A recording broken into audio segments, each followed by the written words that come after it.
It's time to get into the Red, Gold, and Bold, folks. The Red, Gold, and Bold podcast at this time right now. We get started here. If you're catching us via the podcast, remember you can be a part of the conversation as John is, as Cam is already signing in to the chat room. We stream live 8 or 9 p.m. Central. Depends upon which podcast we do win on a Tuesday, normally coming at you on a Wednesday because of some family responsibilities this week, much to get to. The Chiefs 53-man roster is out.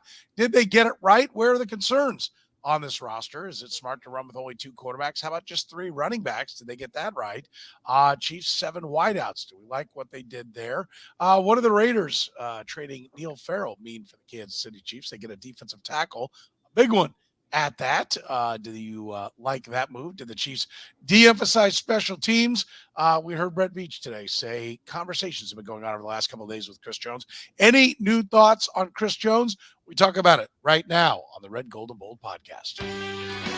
You're listening to the Red, Gold, and Bold podcast, the most in-depth analysis of the Kansas City Chiefs on planet Earth, breaking down the Chiefs like no one else can. Red, Gold, and Bold is hosted by Jeff Chadiha, Eric Eager, and Soren Petro. Jeff Chadiha is a senior columnist and on-air personality for the NFL Network and NFL.com. Eric Eager is the vice president of research and development for Sumer Sports. Soren Petro is the afternoon drive host of the program on Sports Radio 810 WHB in Kansas City. The Red, Gold, and Bold podcast is proudly brought to you by Gann Asphalt and Concrete, Kansas City's nationally recognized full-service paving and pavement maintenance contractor, making parking lot problems disappear since 1994. Free consultations, no commissions, in-house crews, and every project comes with a written warranty. Find them online at GannAsphalt.com or call 816-484-3338. Gann Asphalt and Concrete. One contractor, all things parking lot. Now, here are the hosts of the best Chiefs podcast, Jeff Chadiha, Eric Eager, and Soren Petro. And good evening if you're catching us here live tonight. Good morning, good afternoon if you're catching us later on the podcast. Soren Petro, Jeff Chadiha, Eric Eager with you as we talk some Chiefs football. The 53 is out, Jeff. Just your overall reaction to what they got done on their 53-man roster. Well, not a ton of surprises, really. I mean, you look at receiver. I think most people thought they would keep the guys they kept there. The number was shifting between 6 and 7, but they went with 7. Maybe some guys like LaMichael Pirine were surprising cuts. Shane Buechele, who was the darling 2 weeks ago, who seemed to have the backup job in hand after dominating the Arizona Cardinals, no longer being here, might have been a shock. Trade for Neil Farrell, certainly was not surprising given where they're at with Chris Jones and him not being with the team just yet. But I think most of the guys who they kept were people who we thought would be here, and most of the guys who were gone are people we thought would be gone. Yeah. Eric, any big surprise for you? Noah Gray made the 53. I was really happy about that. I think that the other players I've liked in the past, Darian Kennard, that was mildly surprising, but if everybody was listening to you and not me, they would have known that was coming. Joshua Kane-Doe, again, it was just a numbers game, but they were playing him kind of up with some of the starters at times, and they don't have great depth at edge. That was interesting as well. But for the most part, Jeff's right. I think it's all the players we thought. Deneric Prince, for the last 2-3 weeks was kind of a nothing player for them. So all that love at the beginning kind of went away. And at the end, Justin Ross, at the beginning of training camp, a surprise player to make it. But by the time you got to the last preseason game, it wasn't a surprise. Yeah. Listen, like the Kennard, can we talk about that for a second? Because admitting you made a mistake, not that he was a high draft pick, but I think it's one of the most important things that a team can do. Right. We'll talk later on our 2D podcast about Trey Lance and we can get into that. But if you look at a guy and it's not there, there's no point in carrying him just to try to make yourself look better draft wise. Right, Jeff? I mean, I'll give them credit when they go, okay, we made a mistake there.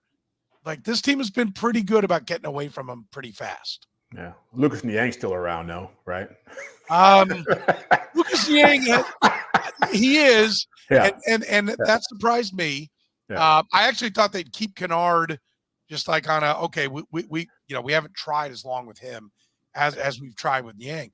Yang has proven that he can play when he's healthy. He's just not healthy. And so, yes, but to your, like, is he ever going to be a starting tackle? I don't think so.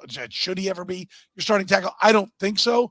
But that's not his role right now. He's just being asked to be a backup, and he's cost effective on a team that needs some cost effective solutions. So it may have been a Kennard or Yang thing. One of them probably had to make the roster, so they had a cheap offensive lineman in the pipeline.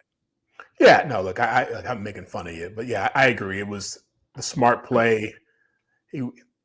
I think most people look at what happened last year with the draft they had and think that's the way it's going to go every year in the Patrick Mahomes era. And in reality, you're going to have some duds. You're going to have some guys who just Breland Speaks is out there playing in the USFL this year. You just got cut again. Way back. Yeah, exactly. Got cut again. And so you're going to have some guys who people are excited about, guys who have great college resumes that you whiff on. And that's perfectly fine. I mean, Cornell Powell's hanging around too. And he's another guy that they thought could become something and has never been anything in this program. But I agree with you. What's more interesting about Darian Kennard is the interior of their offensive line at some point is going to be in flux. At some point, Joe Thuney's, with the money he's making, is not going to be here. At some point, they got to make a decision about Trey Smith and what they want to pay him on a second contract. So they have to find players who can fill in those gaps if those guys are not going to be around at some point. Yeah, I noticed you didn't mention Creed Humphrey. That looks like a. Well, I'm just going with guys who are guards, not centers. Yeah. Well, okay. I always kind of lump those interior guys together, but yeah. I mean, I don't think there was any big shocker. I'm a little surprised that more of their guys haven't been claimed on waivers. Eric, is that maybe a cautionary tale? I don't know. I don't have a specific guy. Like, how did this guy not get picked up? But yeah, it was. I think it was only one, wasn't it? Yeah, it was the corner that I think Cleveland picked up maybe or something. And then they picked up a corner most recently. I think, yeah, I mean, we were just talking about Darian Kennard. In theory, the league liked him, but he's back on the Chiefs practice squad if you look at the list. So, he's not, irredeemable. And to your point about Cornell Powell, he's back there as well. Basically, all the guys, like, LaMichael Pirine, Seth is a very good analyst, but like you read Seth Kaiser's blog, he's like, LaMichael Pirine's earned a chance in the NFL to be on the Chiefs 53. Well, apparently he doesn't deserve a chance on any 53 because he got cut by the Chiefs, the team that's watched him and enjoyed him, and then he doesn't even get claimed. I just think the bar, and it's funny, I had a friend from the league today text me, goes, all you guys talk about for a day and a half is all these players, and 25 guys got claimed today. And it's just like, he's right. Like most of these players are not that consequential, unfortunately. And, and I think we watch training camp, we watch preseason, we gain an affection for some of these players, but the league doesn't have one. Yeah. You got a fear, or should Chiefs fans have a fear that there weren't more guys signed, that they let go? No, I mean, it's 25, so that's less than one per team on average. They had one, right? So I don't like, if you look at base rates, I'm fine. Like I don't.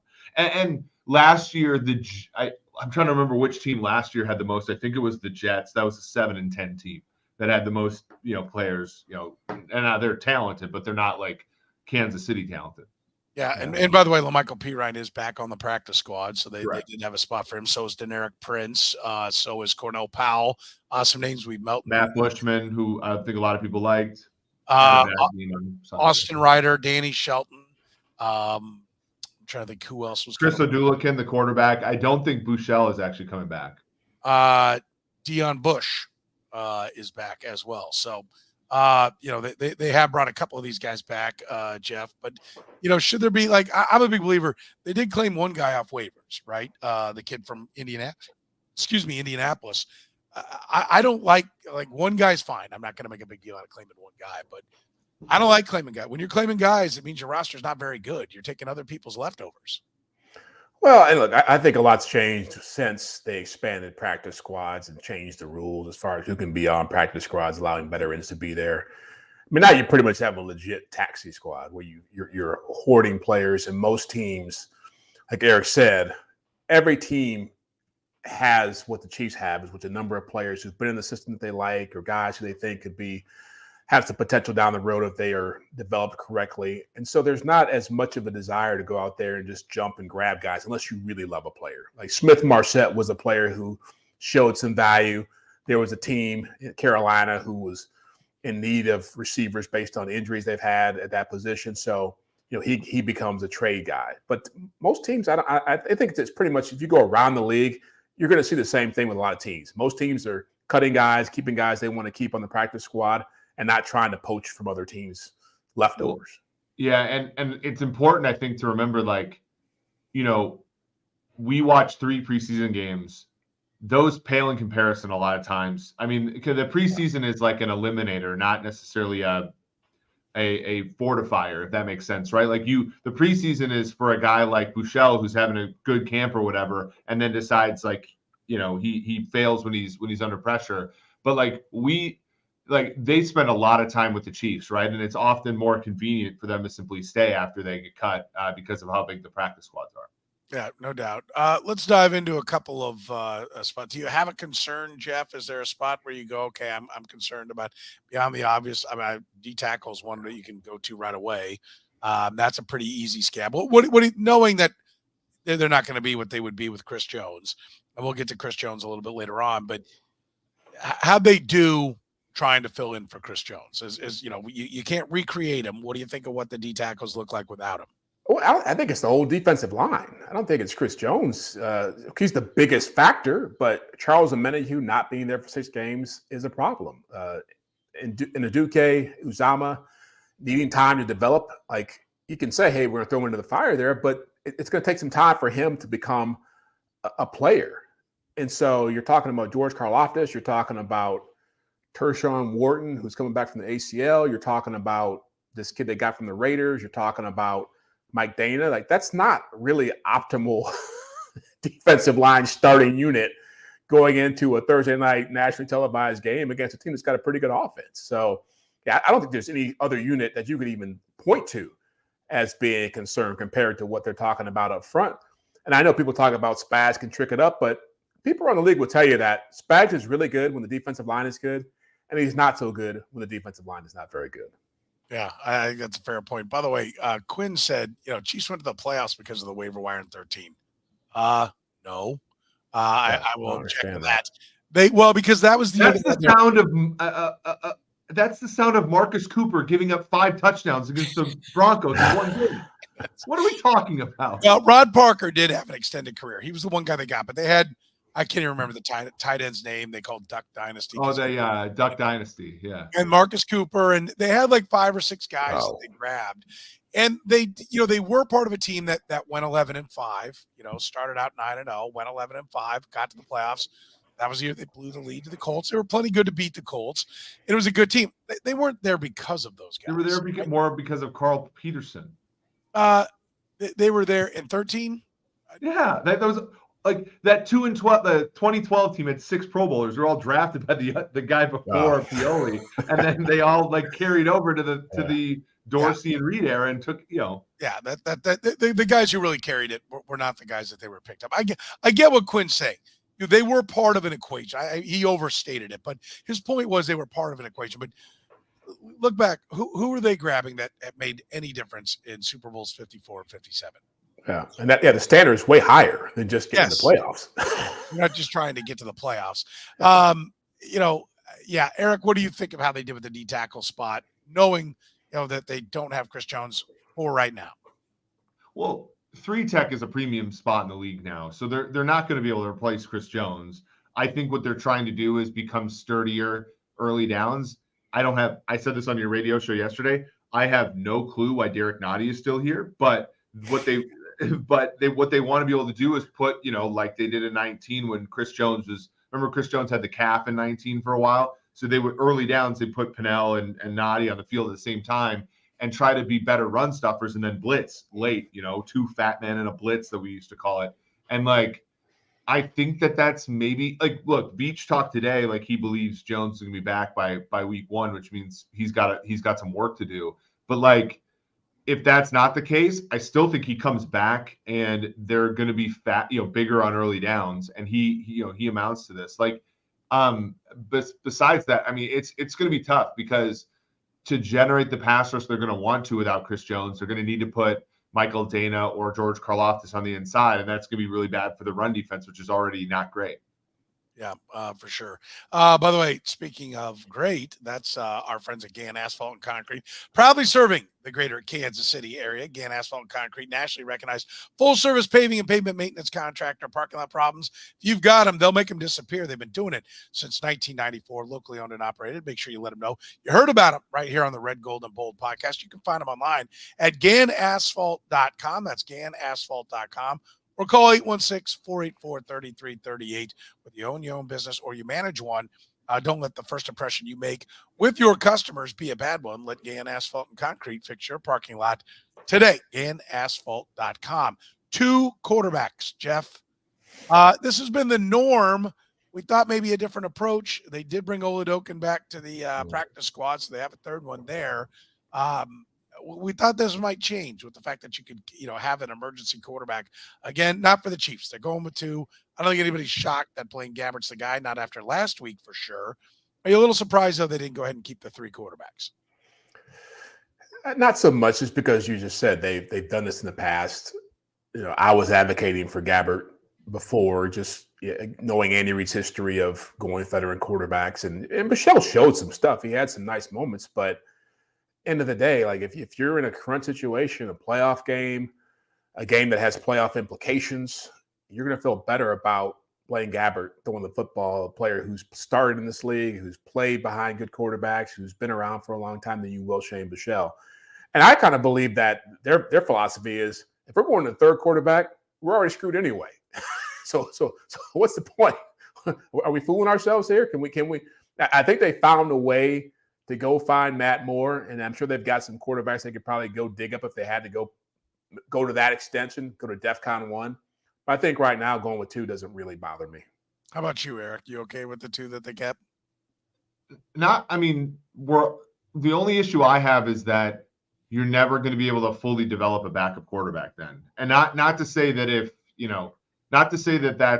that being on the roster is necessary for that. Like, practice squad is certainly fine, but there's so many quarterback injuries in the NFL, and there are so many and there aren't that many now. We've seen more actually this year, and I think I thought at the time the third quarterback rule was for this, but there aren't that many like kind of mid-round quarterbacks that are kind of battling, so you get this situation where a lot of times these guys are bouncing from practice squad to another team's active roster and all this. And it's my theory that is keeping us from having kind of the Jake Delomes, the Brad Johnsons, and the Rich Gannons and all that kind of stuff in the NFL, because there's just no time and effort spent on doing anything other than using them for emergency starts.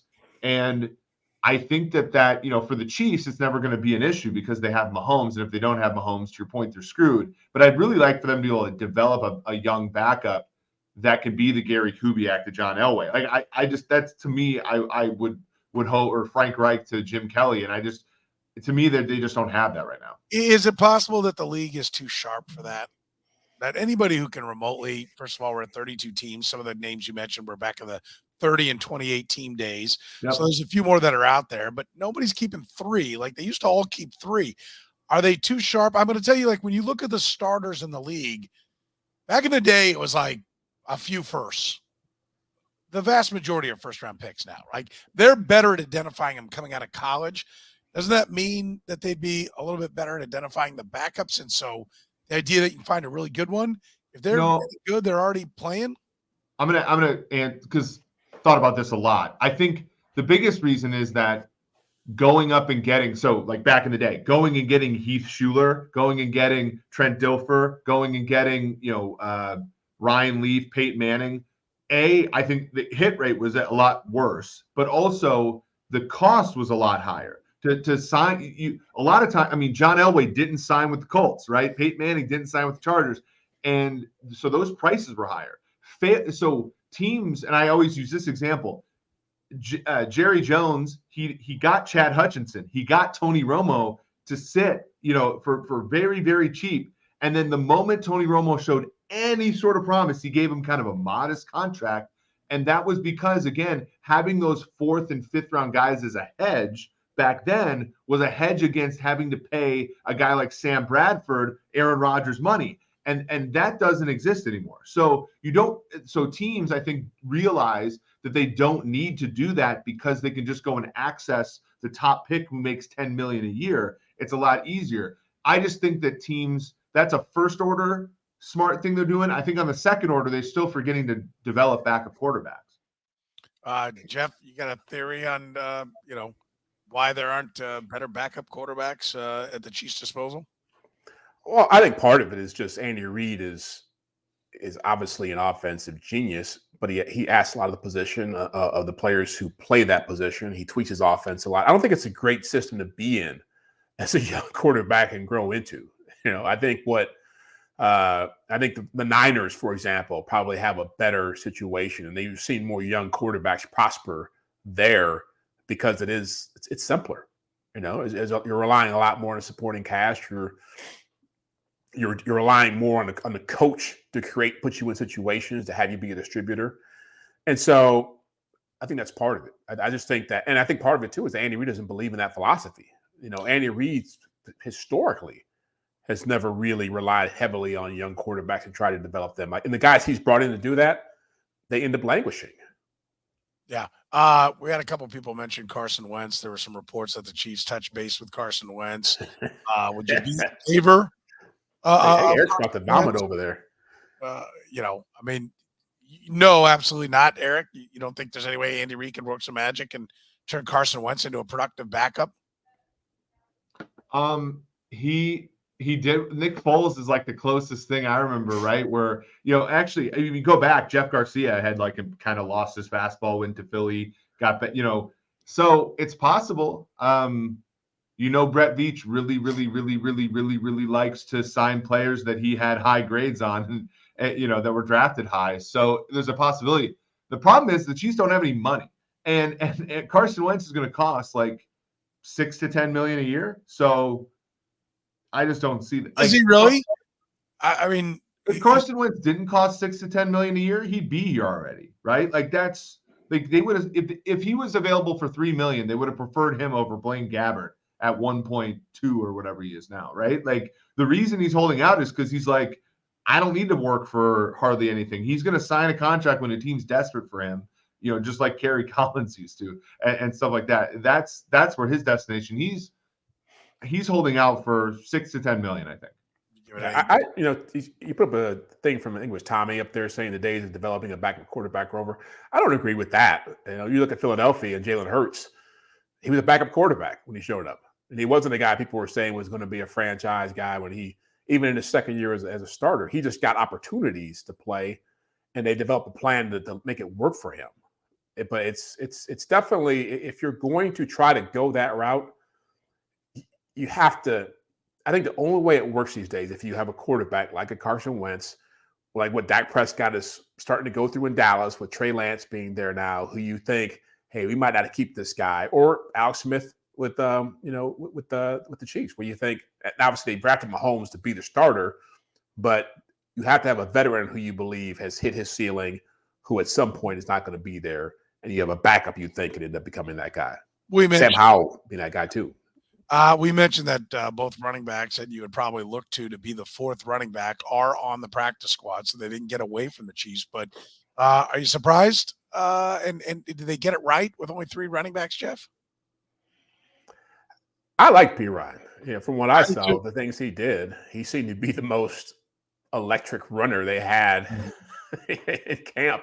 I guess like Eric said, it was all about Deneric Prince, and I never saw the guy do anything. And this P. Ryan guy is running wild when he has the ball in his hand. So I thought he showed enough to be a fourth option.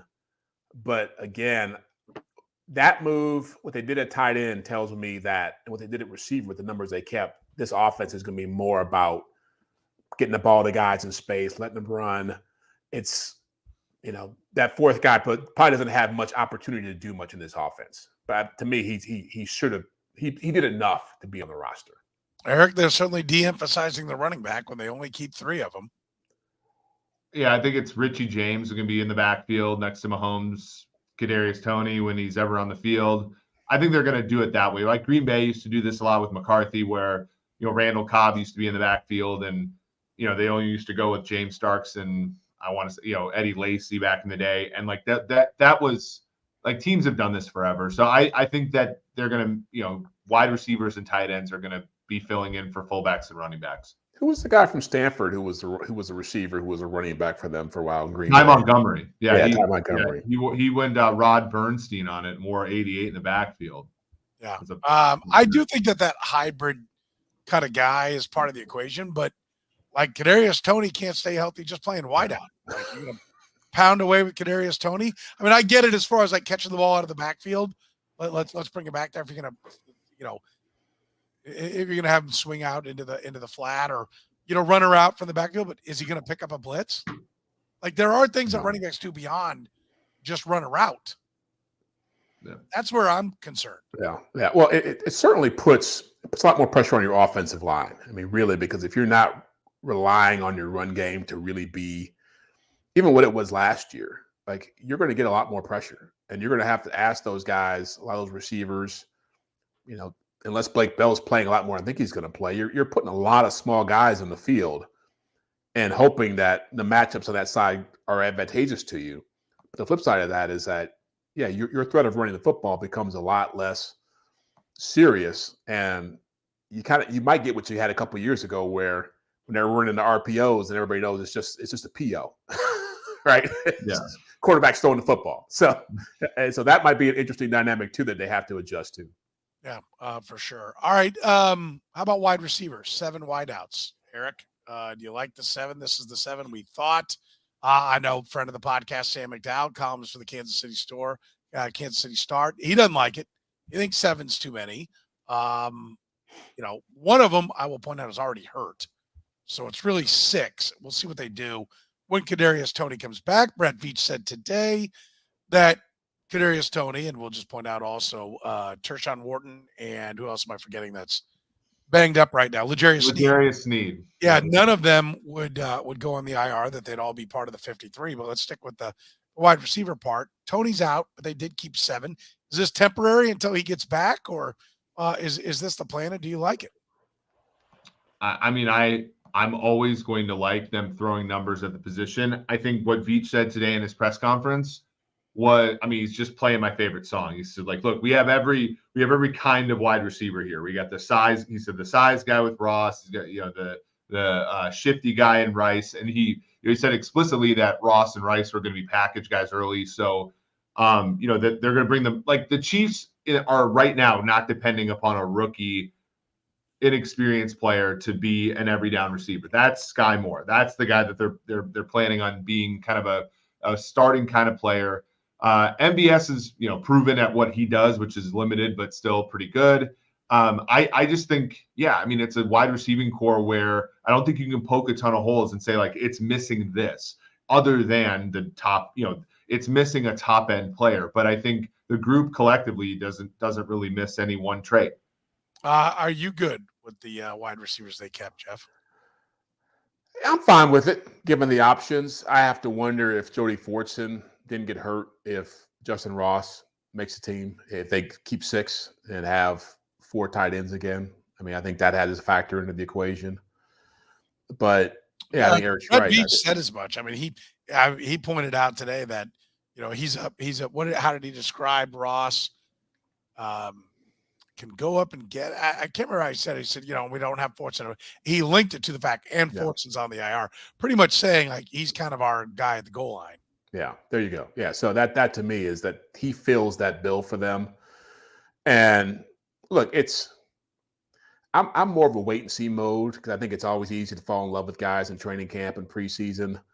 But it took last year's group a little bit of time to find that chemistry and get together. And then Toney came in midseason, and they started to figure out. I remember Matt Nagy saying that early on. They didn't know what it was going to look like at first and how they were all fit together and how Mahomes was going to make it work. And there is a little bit of an acclimation period that goes on here. So I'm not going to sit here and say I expect them to go out right out of the gates and just be firing on all cylinders. Like I expect Sky Moore, MBS, and Kelsey to be the 3 big volume guys, and everybody else probably gets 2 or 3 passes a game probably in the first half of the season. A couple of interesting comments. I'll start with Brett's. He said, if we didn't have Mahomes, how good is this wide receiver core? Below average? What if it's Alex Smith throwing, Eric? What do you think of the wide receiver core they kept then? It would not be good enough. But that's because Alex it looks like a Alex Smith receiver. Yeah, that's because Alex Smith's not good enough. Like, what are we doing here? Yeah. So I think there's something to that, right? They play long.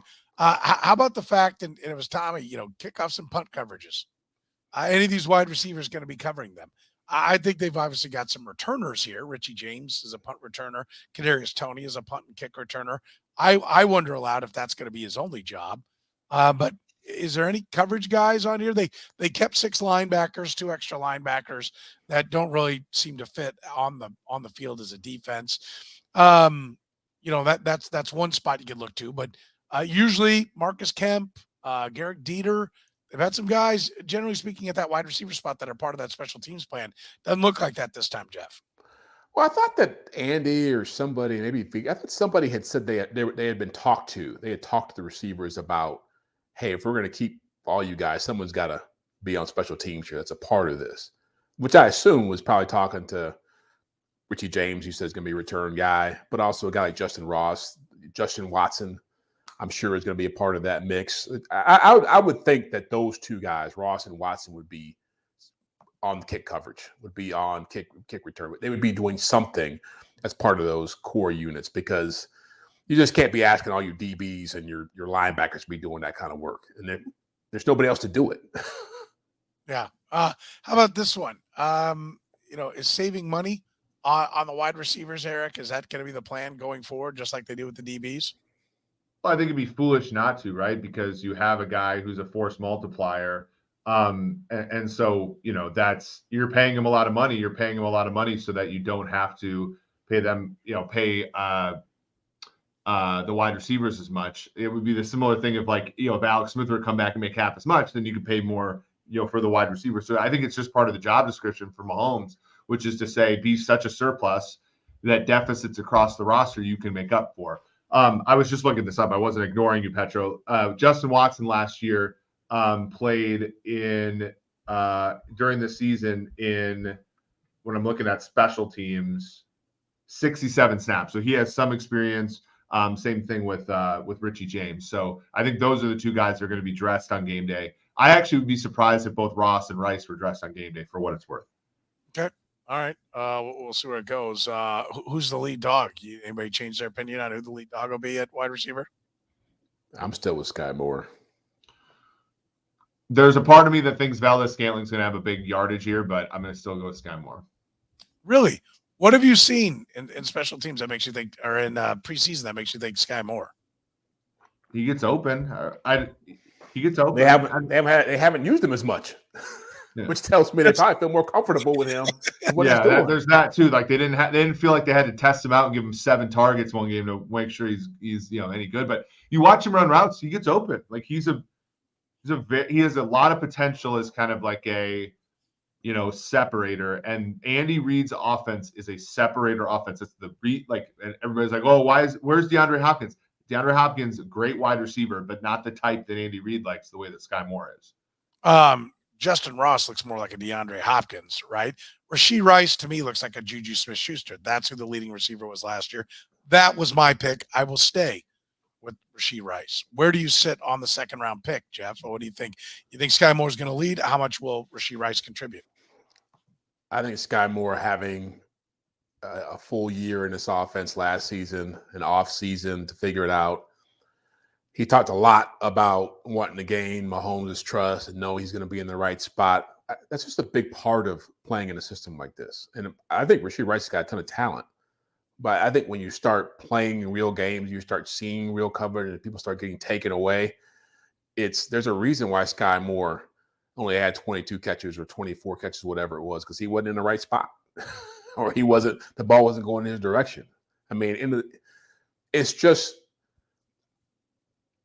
if history wasn't on my side here, I would go with you. If this was Cincinnati, where you knew, okay, they're going to throw the ball to guys like Jamar Chase, and T. Higgins had a big year before Jamar Chase showed up in Cincinnati. If this was some other team where they're getting the ball to guys early, and Minnesota with Justin Jefferson. But this offense isn't created that way. And so I think a lot of what you're going to see is what you saw last year, which is the guys who have been here for a while are going to get more of the trust, and the guys who haven't been here as much aren't going to get the ball as much. They're not going to be feeding the ball to Rashee Rice. That's not going to be the game plan going into whatever week 4, week 5. Why risk accidents and liability in your parking lot when you don't have to? Not with GAN Asphalt and Concrete. Get your parking lot restriped today. A brightly striped lot will cut down on accidents. Keep your parking lot safe. It is something you do not want to deal with, liability issues in your parking lot. You don't have to. Get your seal coat now before the weather turns cold. Weekends are booking up fast. Go to GANAsphalt.com. That's GANAsphalt.com.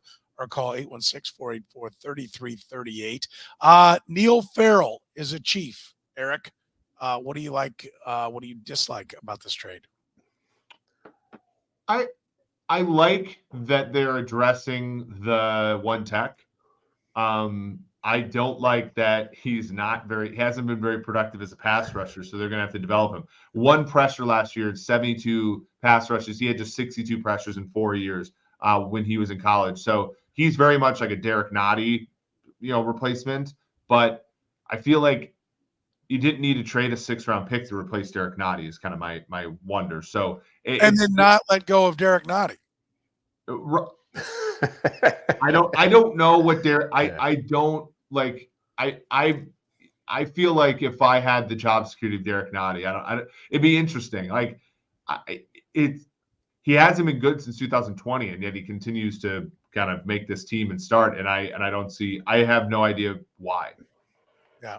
What do you think of the trade, Jeff? It's a weird trade to do something with the Raiders. The last time they did a deal with the Raiders for anything. So that to me is a red flag. Well, Brett Beach said today, I thought it was interesting that I asked him, I said, was it harder to make deals like with just one cut, right? Instead of having a couple of different spots. And he said, well, yeah, frankly, it was. He said, I think everybody was focusing on what's going to be available. And really, we didn't have much trade talk. There was almost none. He said, in fact, we didn't hear from anybody till the Raiders called us about Farrell. And so now I think GMs, what they do is they put out there, listen, I think everybody knows we're in the market for a D tackle. Let us know if you're going to be cutting anybody. That's a spot where we think we're going to need somebody. So I think that, they had laid it out there, and I think it doesn't take a genius for everyone to figure out, hey, Chris Jones is out. Maybe they'll take our guy. Yeah. But I thought it was interesting. He said whether it was just him not even thinking about it, maybe he didn't mean it. I assume he did, but the Raiders called them. Are you surprised by that? No, because that means the guy probably is a turd. Right? That to me is more of a telling sign. Look, he's a big guy. He's 6'4", he's 325. He's a run stuffer. They need a body type like that. I mean, Danny Shelton's here, but for whatever reason, they're not in love with him. But I just feel like you're taking a guy who's been in the league for a year, and people are already giving up on him. This is more about Chris Jones' concern. Let's have some insurance. I don't think he's going to be a big factor in anything they do this season. I think it's just more of a hedge than anything else. Yeah, I love this one. What do GMs do all day? They've managed to fill up the day. Yeah, Chris Ballard's been busy. I can tell you that. Oh God, yeah. Does the trade indicate a switch to the 3-4? No. I don't think so either, but I think it does maybe indicate, Eric, we talked about this a little bit earlier about the two fatties in a blitz is what I dubbed it when Chris Jones was down back in 2019. I mean, he doesn't look like a Steve Spagnuolo guy, right? The long, lean Amenahu does. That made all the sense in the world. You see 6'5", 6'6", 280, 290. Okay, that looks like Steve Spagnuolo's guy. Is this maybe a Cullen influence? And part of it is like, obviously they liked him coming out of LSU. He was a 4th-round pick by the Raiders. By the way, I'll point out they managed to take a 4th-round pick and flip it for a 6th in just 2 years. Very much Mike Mayock-esque. Though things still going on with the Raiders personnel as they were before. But I mean, is this maybe more of a Cullen influence on this defense? Is it some kind of shift on the defense? Yeah, I think there's more. There's probably gonna be more 3-3-5 influence. I mean, they used a 3rd round pick, a day 2 pick on Leo Chanel, and he's like kind of not. Like if the league went 100% 4-2-5 nickel, he wouldn't play. So I don't know why they spent a 3rd round pick on him unless they decide we're not going to be 100% 4-2-5 nickel and they do some more 3-3-5. The issue with 3-3-5 is, if you're usually an even man front and then you want to be an odd man front, you don't have the fatties to do it, you're going to get run all over. So I do think that there's maybe a little bit of a thought of if you go to 3-3-5, especially right now when they're down Amena, who you could have, sort of 2 standard interior guys, an edge guy, and then Chanel as kind of the edge guy and Chanel being off the edge in that kind of defense. That could work, but I think that might be what they're thinking, given that they brought Drew Tranquil in. They still have Willie Gay and Bolton, and they've drafted Chanel with high capital last year. They must be thinking about something creative, and the lighter you get on defense up front, and the more creative you get on the back end, the sturdier the big guys have to be. And Derek Gotti simply isn't. So,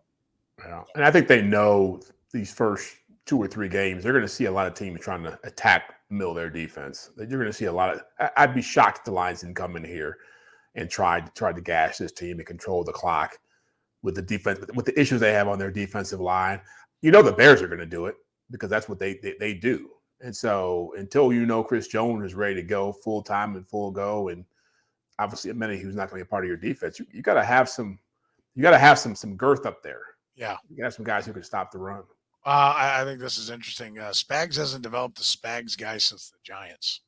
I mean, Chris Jones is kind of a Spags guy. He was good before Steve Spagnuolo got there, but he wasn't in the conversation for the highest paid player on defense. So I think that's unfair to say. I get they're not a D-line filled with 6'6", 275, 280s like they were 6'5", 6'6", like he was with the Giants. I agree, but yeah, they also don't pick the Giants picked Justin Tuck in round 3. Like, when's the last time I guess the Kane Does of the world, they tried, but he had Matthias Kiwanuka, he had Osi Umenyiora, Strahan. By the way, Spags didn't develop Strahan. He was there forever before. And so it's a similar idea. And then, of course, Tuck came in. He is developing Spags guys, though, in the back 7, right? Like, those are – like, Travarius Ward was a Spags guy, and then he's one of the better paid corners in the league. So I think he just hasn't done it on the front 4 because the Chiefs are too good to be picking that high in the top end of the draft. Carlos Dunlap is out there. Donovan says they'll have cap space for players like Dunlap once CJ starts losing his game checks. I mean, that is either Chris Jones is going to come in or they're going to start gaining some cap room to where they can sign somebody once he starts. They have the cap room now, if I recall correctly. Like, him being put on that reserve list means that they have the 19.5, I believe, in cap space right now. Do they? That's still it's still dependent. If he comes in, they don't have it. So right. But what I mean is, so you can't go spend 10 of it. Yeah. Yeah. But mechanically, it actually matters, right? Because before he did that, they couldn't even sign a player or trade a player that was, that much over. But now I think, and maybe I'm reading this wrong, but essentially they can take the 19.5 million, they can go out and offer 10 of it to somebody. And then when Jones comes back, he's got to come back with an extension. But if he does and lowers that number, then they kind of play Tetris with this situation, and I believe it works out. That was probably one of the reasons they put him on the reserve list. Yeah. Well, if he doesn't come back with an extension, though, he has to come back with an extension in order for the cap space to go down. That's what I'm saying. Right? But what if he doesn't come back with the extension? Well, then they're screwed, right? Like that. But I mean, look, they might have intel that he comes and then let's say he sits out 10 weeks, and those 10 million go to the guy that they just paid. So I think it ends up working for them by doing it this way. There's a little bit of a healthy chat on whether or not the Chiefs are good at developing defensive linemen. Like, people they're mentioning, Tano Passanio, King. That's a fair point. Yeah, I mean, who? Yeah, I mean, it's Jones is the only guy they've developed. Right. I would say they developed Colin Saunders. He got a healthy contract to go to New Orleans. He was an effective player. He got up to 4.5, 5 sacks. I think, have they developed another star? No. But who have they drafted high? They're taking all projects. And as we know, the best defensive linemen go in the first 15 picks. For the most part, yeah. I mean, look, I think I look at the Jets, for example. They got a pretty healthy defensive line. Not all those guys are first-round picks. Like guys like Jonathan Franklin Myers, Huff. They got some players over there they developed. So I think it's a valid point. I can't sit here racking my mind over the last 10 years, but that's what happened when you have an offensive-minded head coach. You're going to draft offensive players. More about the offense and the defense. I'd have to look at how many defensive linemen he's taken. He certainly hasn't been as prevalent at the top with the big guys, although he's taken a defensive lineman in the first round each of the last 2 years. Chris Jones was his initial pick. He wasn't a first rounder. We looked it up, and in 14 years, 10 times Andy Reid's initial pick, either first or his first pick he had in the second round, was a defensive lineman. That was with the Eagles. They've taken quite a few. I mean, the Speaks, and they still invest in it. I mean, I think Andy Reid's one of those guys that's like, I'll scheme it over here, guys. They haven't been blowing out offensive guys, but when you get late in the first round, it does get a little bit trickier. There's no doubt about that. All right. Did the Chiefs de-emphasize special teams enough for you, Eric, or do you think Dave Toub got some special teams pets? I mean, too many special teams pets. No, he didn't get too many. I think, Deion Bush going to practice squad, that was a big one. Marcus Kemp not being on the roster right now, it's a big one, even though he got cut by the Commanders. I have to see it to believe it, man. I have to see that first kickoff Thursday night be fair caught by Isaiah Pacheco before this. No one adapts to new circumstances worse than the NFL, right? Talk about the third quarterback rule this year. The kick, it took them a while to adapt to the new kickoff rule when they put the thing up to the 25. So if they return kickoffs, it will have erased all the good deeds that he did here, which is kind of de-emphasizing special teams in the cuts. Do you see anything, Jeff, that makes you think that they are de-emphasizing the special teams? I guess I didn't understand the way you phrased that question. Were you saying that he kept too many pets? Well, I think in the past we've seen a lot of guys. We would see a couple of linebackers, a couple of DBs, maybe a wide out. Guys that looked like the fullback, Anthony Sherman. Most of his snaps would come on special teams. There was quite a few guys that were, you're like, he's here for special teams really only. Does it look more like a progression? Yeah, I feel like just looking at the roster, the depth chart, that they didn't do that this year. That most of the guys that are going to play special teams are guys who they're asking to do it as a part of their job description. But most of the guys who are going to be doing it are guys who are pretty good at something else. So, and look, I understand. I have a ton of respect for Dave Toub. I think he's done a great job. Sometimes people diminish what he does because he is a special teams guy, but he's had a way of having those teams make an impact at the right time. Look at last year's AFC Championship game and look at the Super Bowl. But yeah, I totally feel like they are moving with the times here and recognizing that we can't be keeping guys to make a difference on special teams, because special teams aren't going to be the difference maker they used to be in this league. I think it's absolutely glaring that it's not the same kind of roster. That the 7 wideouts. Yeah. And I know they may have some of them down there covering kicks. Justin Ross is not a special teams ace. I mean, he may do it, but that's not what he was put on this planet for. Yeah, he's exhibit A. Yeah. I mean, I think that's usually you wouldn't get that far down on the wide receivers and have a guy who wasn't going to be a special teams ace. I mean, really important in the coverage part on the wide receivers. The linebacker spot is the one because they really only play 2 linebackers and they've got 6, and the bottom 2 seem like they're there only for special teams. Yeah. I couldn't even tell you who their special teams ace is right now. Usually, like the Matthew Slater of this team, the guy you say is the tone setter for those units. Who would that be? That's a good question. Eric, who would you say is their special teams hero? I actually don't know. It could Cam Jones. No, I mean maybe Mike Edwards. I don't know, like somebody like that who's more of a veteran, made the team as a backup. Yeah, I think it'll be interesting, and we'll see how if they do actually do it differently. Listen, with free consultations, no commissions, and in-house crews, Gann Asphalt and Concrete. Every project comes with a written warranty. Gann Asphalt keeps your parking lot safer and helps you and your business avoid unnecessary delays and costly expenses. They've been fixing parking lots since 1994. Find them online at ganasphalt.com. One contractor, all things parking lot. That's Gan Asphalt and Concrete. All right, Chris Jones, let's wrap with this. Any thoughts on Chris Jones, Jeff, and where we sit? I'll say that, Brett Beach, whether it was just lip service or not. So there's been more conversations over the last 2 days. I've heard off the record, kind of both sides back and forth saying nothing being said. No conversations. Yeah. Well, on the record, whether he's just making it up to make the fans feel good or it's real, conversations over the last 2 days said he's hopeful that Chris Jones will be there and ready to go on Thursday. You buying it, Jeff? That's right. Got the voicemail now, not just like a phone call. Call, hang up. They got some voicemail now. I take this stuff with a grain of salt. I feel like Beach's attitude towards this has been to not piss off Chris Jones. And so he's continually trying to be optimistic about this in front of the public.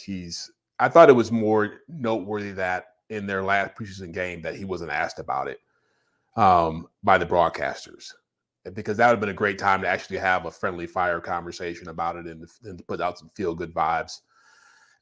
I suspect that, look, Chris Jones is going to play football for the Chiefs at some point this year. And for that to go down, they're going to have some conversations about when he comes in. My understanding of what was reported I read this somewhere, was that there is a ramp-up period where they don't have to pay him for the 2 weeks while he's getting prepared, ready to play, that they can invoke that if they want to. There might be some negotiations about, hey, how are we going to do this? What's going to happen? What are you going to do? But he'll be here at some point. I don't believe it's going to be week 8. I think that would ruin whatever leverage he has as far as a franchise tag next year. But I do think the first couple games are in play as far as him not being here. And I just don't think he's going to be a factor for this team until probably week 3 or week 4. Eric, where do you sit? Yeah, I agree. I think mechanically I agree with Jeff that he's not going to be an impact player for a few weeks into the year. I do think there's a chance he plays Thursday and they get this thing worked out, because I think Jones is, it's funny. You guys remember when Bryant McKinney just straight up retired once, and then that was right after the holdout, or not the right after the lockout, and he showed up to Vikings game. He's 500 pounds and they cut him. And he's like, oh, I guess I'm just gonna live my life. And then his agent was like, no, you're not. You got, you took out a loan during this lockout. You got to pay that thing back. And he's, loses 100 pounds and plays for Baltimore week 1. I think Jones is yeah, I'm sitting out to week 8. And it's his agent finally stops whatever he's doing and says does the math. And he's like, buddy, all this money we're fighting for, you're gonna lose if you sit out till week 8. So I think that they're going to be a little bit more reasonable. And the Chiefs, from what I can tell, have been reasonable this entire time. So I think that it'll sort of, it'll converge fairly quickly, and then maybe he suits up week 1. There's also the part about wanting to be on the field when you're celebrating the Super Bowl win. That's also factored in. Listen, if they're talking, somebody's given, right? Somebody's budged. And I think once somebody's budged, you'll get there. That's what I think. So, but when you say get there, what's there? Because the question that was asked of him was, will he be here? It wasn't will you get a deal done? It's will he be here? I don't think he'll be here without a deal.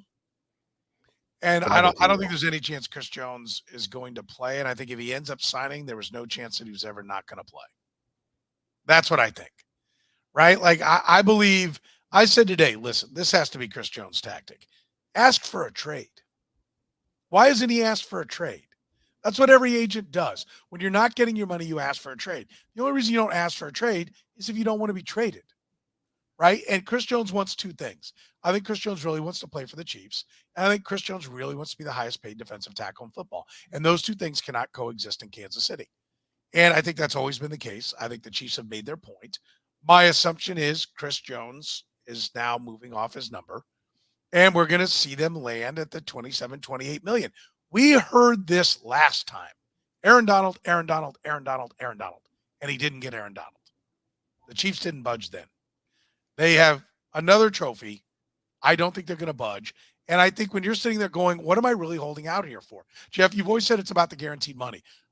I believe the Chiefs, I'm assuming, and the vibe I get is that they've offered the second most guaranteed money of any defensive tackle out there, behind only Aaron Donald.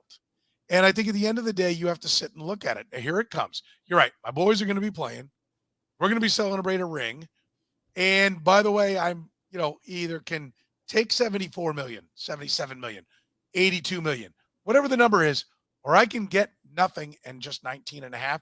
At some point, common sense takes over. Yeah, I think you underestimate the allure of free agency.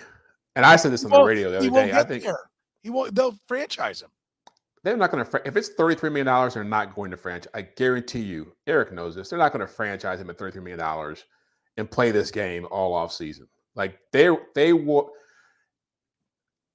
I think the biggest assumption people are making is that Chris Jones is in love with Kansas City. And having seen these things play out, guys can get to a point where they say, you know what? I'll play someplace else and be fine if the money's right. I've seen too many guys get to a place with teams where you think, oh, there's no way they'd ever leave here. They're super happy. I've seen this happen with Earl Thomas in Seattle. I've seen it happen with Aaron Rodgers in Green Bay. I've seen it happen with Le'Veon Bell and Antonio Brown in Pittsburgh. All these guys are great situations, great teams. Randy Moss in Minnesota. Randy Moss can win championships. I think the biggest assumption people are making that is probably erroneous is that Chris Jones will only play for the Chiefs. Well, I think Chris Jones is thinking, if I get to free agency, there's money out there for me. Yeah. Petro, can you I think there was a good comment here from Terry. The negotiation hurt the Chiefs' ability to make other moves. Like, I think that the other assumption that we're missing as a fandom / analyst group is that the Chiefs are optimizing for winning this year. Like, the fact is this is a bump in the road in a 10-year plan of trying to win 4 Super Bowls, right? Like, or 5 Super Bowls. And like, they put themselves in such a position that going through this with Chris Jones and the opportunity cost being like a number of players that could have helped them become a little incrementally better, they're in such a position where those players matter far less than they do for other teams. So even in that side, they can be a little bit more, they can be less desperate in the attempt to build the best roster at the best price. Yeah, I just don't see the value in saying let's franchise them and have them be ticked off again and go. Like, at some point, you just want to be done with this stuff and move on. Franchise and trade. That's a possibility. Okay. If they franchise. He's. I don't think he's playing here next year. I thought that for the last month. Yeah, I tend to agree with that. We know this. He's got to decide by Tuesday, or he's going to lose a check. We'll be, I believe, going on Tuesday next week. So if you're catching us via the podcast, remember, you can be a part of the conversation. A lot of great folks, a lot of great comments in the chat room. You can be a part of it when we stream live. The Red, Gold, and Bold podcast, proudly brought to you by GAN Asphalt and Concrete, Kansas City's best. They're nationally recognized paving and pavement maintenance contractor. Parking lot problems, they've been making them disappear since 1994. Find out for yourself. Take care of your business. Take care of your company at GANAsphalt.com. That's GANAsphalt.com. For Jeff Chadiha of the NFL Network, for Eric Eager from Sumer Sports, I'm Soren Petro from Sports Radio 810 WHB saying thank you very much for joining us here on the Red, Gold, and Bold podcast.